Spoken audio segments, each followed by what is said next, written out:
हाँ, रिस्क रहता है बहुत। ये माल का कोई नक्की नहीं रहता है, कोई भी भंगार ऐसा आ जाता है पैक वाला माल तो उसको धमाका कर देता है।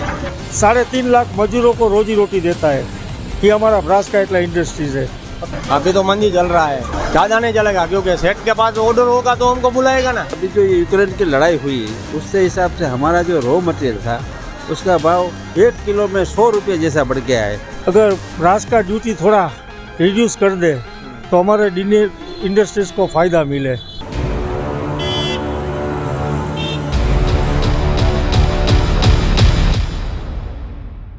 नवभारत टाइम्स में स्वागत है। हम हैं जामनगर में और जामनगर के ऐसे इलाके में जो देश की ब्रास इंडस्ट्री का कैपिटल है।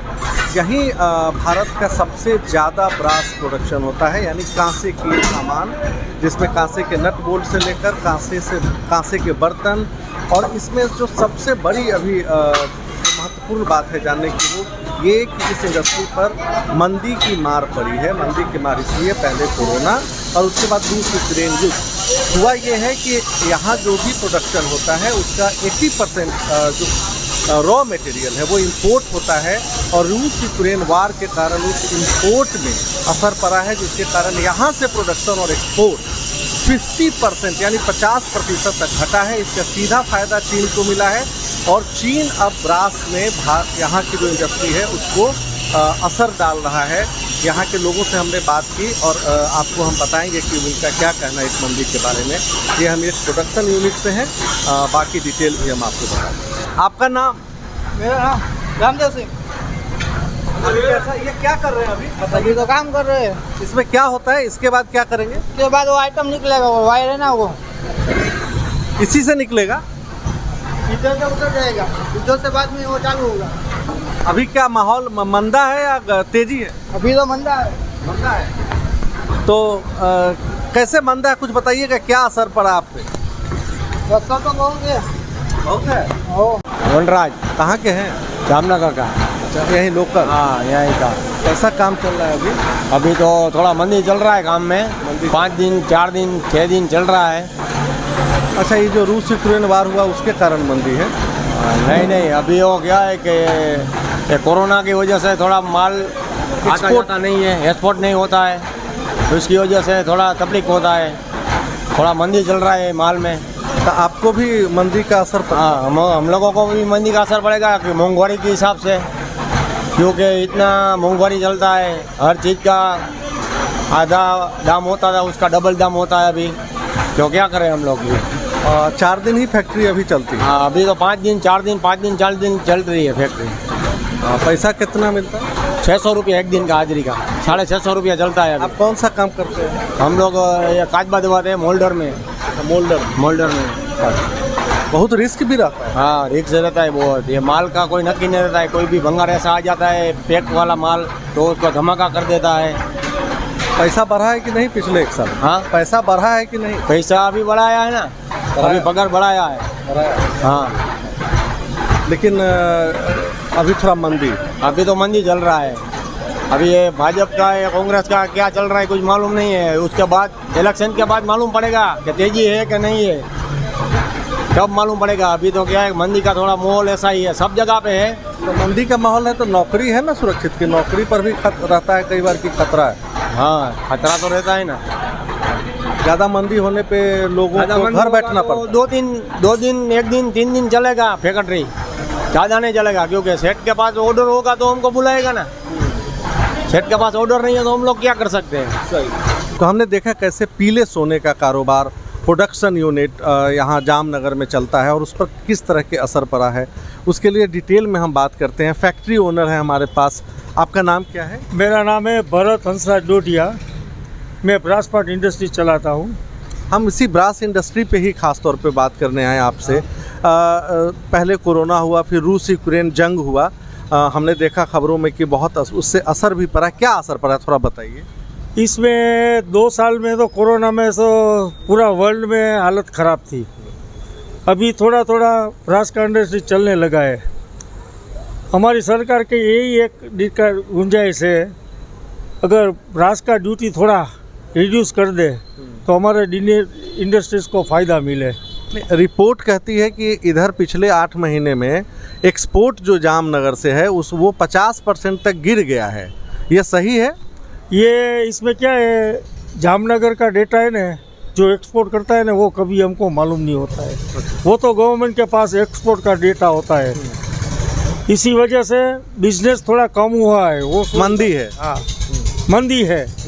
इसलिए सरकार को हमारी गुंजाइश है कि हमारे छोटा एमएसई उद्योग है, छोटा बड़ा इंडस्ट्रीज मिलके यहाँ 10,000 फैक्ट्री है, डायरेक्ट इनडायरेक्ट 2.5 लाख से 3.5 लाख मजदूरों को रोजी रोटी देता है। ये हमारा ब्रास काइटला इंडस्ट्रीज है।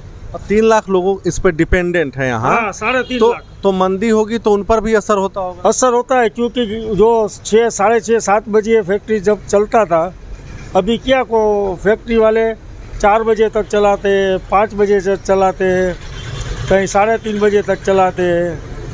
ऐसा तो उसको रूटीन करना पड़ेगा।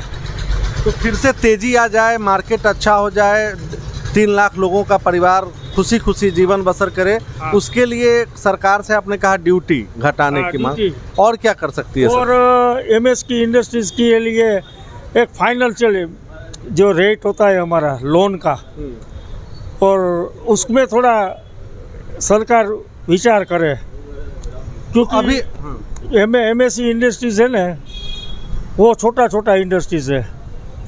तो हमारी रिक्वेस्ट है उसमें रेट ऑफ इंटरेस्ट जो लोन का है उसमें थोड़ा डाउन करे। अभी ड्यूटी कितनी है और कितना घटाना चाहे मांग? ड्यूटी तो गवर्नमेंट का कस्टम ड्यूटी है, क्योंकि मैं इंपोर्ट नहीं करता हूँ। अच्छा, लेकिन जो ड्यूटी है उसमें हमारी रिक्वेस्ट है। अच्छा, रॉ मटेरियल जो आता है, वो मटेरियल वो फॉरेन से आता है सब। अच्छा, 80% हमने सुना है कि बाहर से आता है रॉ मटेरियल। हमारे से जो मेरे को जो मालूम है, यहाँ जो ब्रास आता है वो यूरोपियन कंट्रीज आता है। ये सब अमेरिका है, लंदन है, सब।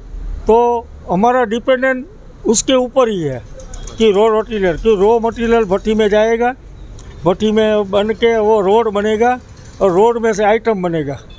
आपसे भी हम बात करना चाहेंगे। आपका नाम? मेरा नाम है मनसुख लाल वीरपाल सावला, और मैं ब्रास का इंडस्ट्री चलाता हूँ। तो हमारा जो ब्रास इंडस्ट्रीज है वो सब सेल्फ ऑक्यूपाइड है, उसमें कोई गवर्नमेंट का वो नहीं है। लेकिन अभी अभी गवर्नमेंट ने थोड़ा ध्यान देना शुरू किया है, तो इसके हिसाब से जो हम लोग नई मशीनरी है, जो VMC CNC वो मशीन लगाते हैं, उसके ऊपर गवर्नमेंट हमको लोन देती है। इसकी वजह से क्वालिटी कंट्रोल अच्छा होता है, एक्सपोर्ट भी होता है। अभी चैलेंज क्या है? अभी दूसरा क्या है कि अभी जो ये यूक्रेन की लड़ाई हुई, उससे हिसाब से हमारा जो रॉ मटेरियल था उसका भाव 1 किलो में 100 रुपये जैसा बढ़ गया है। उसके हिसाब से क्या है, काम एकदम ठंडा हो गया है। अभी फैक्ट्रियाँ 3-4 बजे बंद हो जाती है, और लेबर भी क्या है, जो लोग ज़रूरत इतने लेबर को रखता है, बाकी का लेबर को फ्री कर देता है, तो थोड़ा लेबर को दिक्कत है। दूसरा क्या है कि ये जो लेबर का कायदा है वो भी हमको थोड़ा मुसीबत करता है, क्योंकि हमारा इंडस्ट्री है वो पूरा लेबर ओरिएंटल है। हम छोटा कारखाना है जो 250-300 फुट में चलता है, तो उसमें हम 15 से 20 लेबर होता है, तभी हमारा ये आइटम सेट होता है। क्योंकि वायर ड्रॉ करने का है, कटिंग करने का है, ड्रिलिंग करने का है, वो करना, सब कुछ करने के लिए 10 से 12 या 15 हमको लेबर चाहिए। लेकिन कायदा ऐसा है इधर कि 10 के लेबर के ऊपर PF लगता है, ESI लगता है। उसके हिसाब से क्या है कि ये जो कारखाने वाले सब लोग हैं, वो कारीगर में से कारखाने वाले हैं, वो अनपढ़ है, वो लोग ज़्यादा पढ़े लिखे नहीं है, वो 10 चौपड़ी 12 चौपड़ी वाले हैं, और फार्मर के लड़के हैं सब। तो ये लोग ये काम नहीं कर सकते हैं। और हम लोग ऐसा है कि कोई 5-10 हज़ार वाला आदमी रख सकते नहीं, क्योंकि हमको परवड़ता नहीं है। कारखाने में सेल्समैन भी हम है, उसका मालिक भी हम है, और उसका मिस्त्री भी हम है, और पैकिंग हमारी नज़र से ही होता है। आप लेबर लॉ में अमेंडमेंट चाहते हैं? तो लेबर लॉ में भी थोड़ा फ़र्क करना चाहिए, वो हम सरकार को हमारी विनती है। वैसे सरकार अभी थोड़ा ध्यान देना शुरू किया है, कि जो सब मशीनें हम मंगाते हैं उसके ऊपर लोन भी देती है।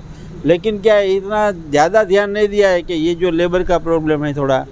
हाँ, वो ये ब्रास जो यूक्रेन की लड़ाई के 100 रुपया किलो बढ़ गया, तो हम कहाँ से 100 रुपया निकालें? अच्छा, मजदूर कहाँ से काम करते हैं यहाँ?